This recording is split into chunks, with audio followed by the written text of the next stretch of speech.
Oi, gente, muito bom dia para você que está aí do outro lado acompanhando a nossa programação. A gente chega com mais uma edição do programa Mais Saúde, falando sempre de conscientização e também prevenção.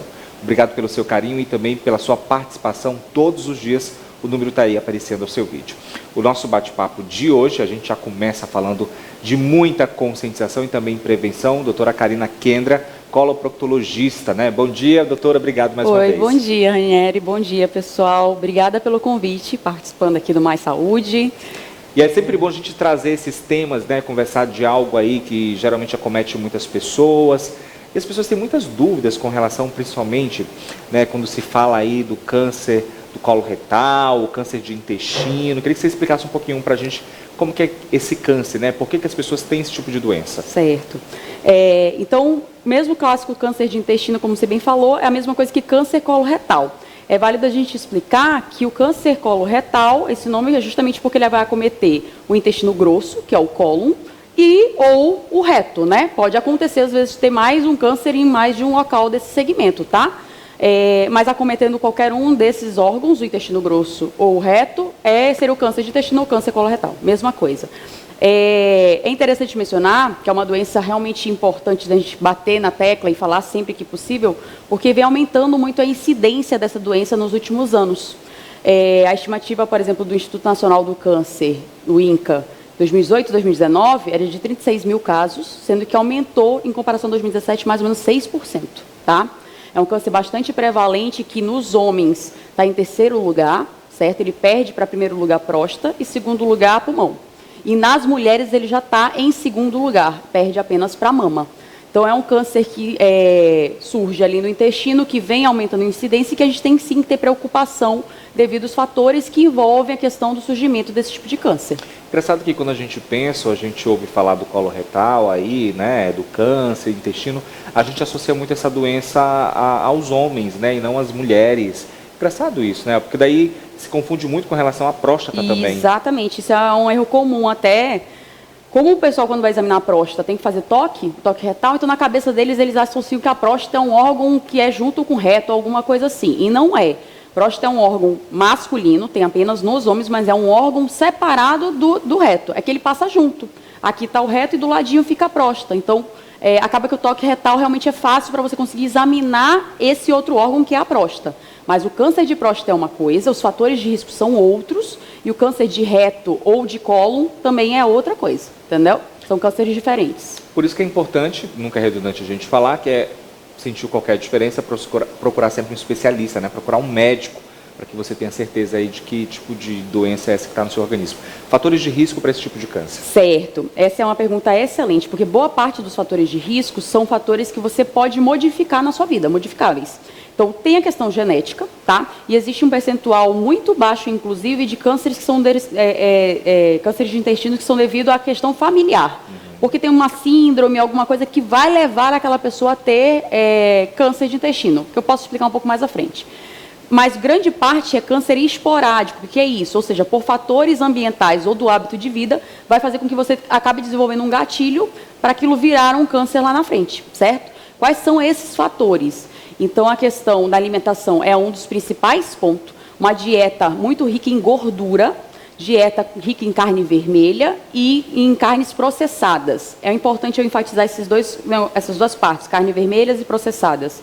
Vermelhas, a estimativa de consumo, para dizer que já é fator de risco, é acima de 500 gramas por semana, tá? 500 gramas, se você parar a pensar, às vezes quando você vai num churrascão de final de semana... Você já consome isso. Você já consome isso, exatamente. Então, a recomendação seria consumir carne vermelha 2 vezes na semana, certo? E os outros dias da semana trocar por carnes brancas, ou seja, peixes ou aves, ou ovos, que tem proteína também, ou proteína de origem vegetal. Mas carne vermelha, para tirar a proteína, né? Seria apenas 2 vezes na semana. Mais que isso, você já passa a ter ele como um fator de risco para câncer de intestino. Carnes processadas, o que é isso?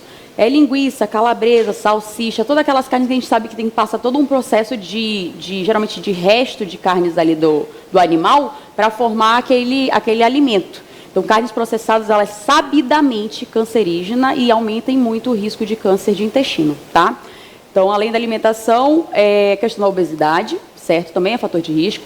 Tabagismo é fator de risco. O sedentarismo também, certo? e ingesta pobre em fibras, certo? Ou seja, comer baixa quantidade de frutas e verduras também acaba sendo um fator de risco.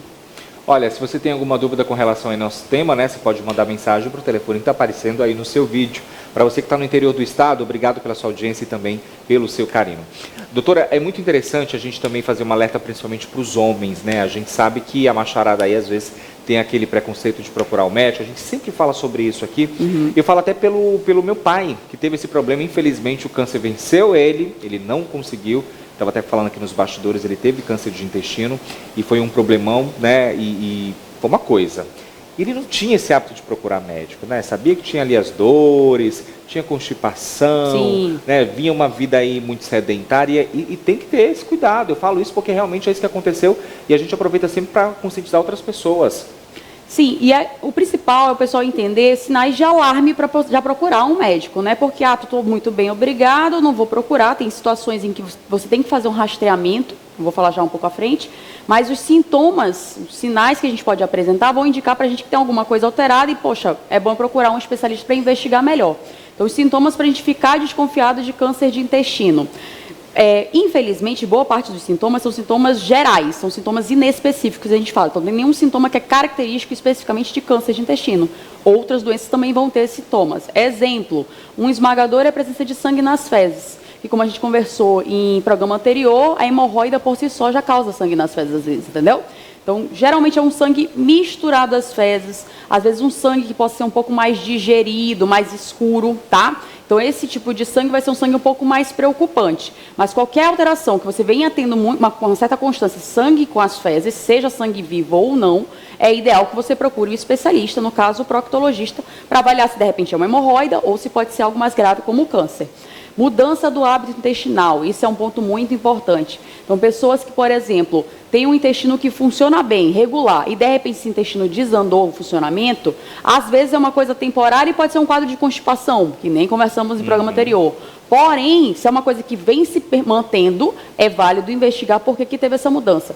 Seja para constipação, seja para diarreia, qualquer um dos extremos. E, inclusive, pacientes que têm câncer, eles costumam, inclusive, intercalar, às vezes, apresentar quadro de constipação e, às vezes, quando consegue ir ao banheiro, fica dando diarreia. Ou ele refere que vai ao banheiro e que vem bem pouquinho. As fezes estão vindo em pequena quantidade, estão vindo mais afiladas. Entendeu? Então, essa característica das fezes e o hábito também influencia a gente pensar em câncer de intestino. Interessante a gente perceber também, falar sobre isso, muita gente tem constipação, faz uso muito daqueles medicamentos, né, que...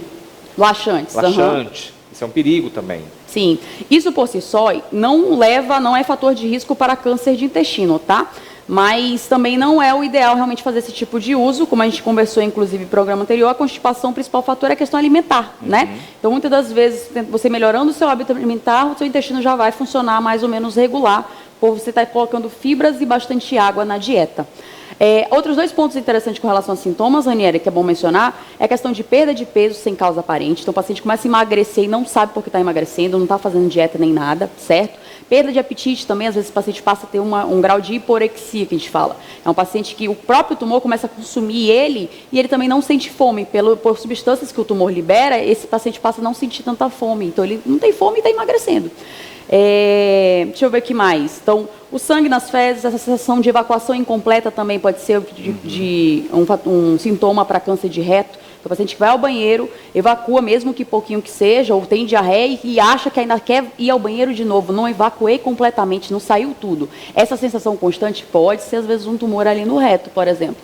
Então, esses sintomas que eu estou dando, eles não são específicos de câncer, mas, porém, se isso vem acontecendo ainda mais tudo junto, eu estou emagrecendo, estou tendo dificuldade, estou vendo sangue nas minhas fezes, massa palpável no abdômen, ou seja, eu começo a sentir que tem um caroço crescendo na minha barriga. Então, assim, isso tudo, às vezes, pode sim ser sintomas para o câncer de intestino. Olha, inclusive, daqui a pouquinho a gente vai voltar ainda falando sobre isso, né, cirurgia, ainda sobre os fatores de risco, que é muito importante você aí de casa saber sobre esse assunto, tá? Doutora Karina Kendra, continua aqui com a gente vai para o intervalo e volta já já.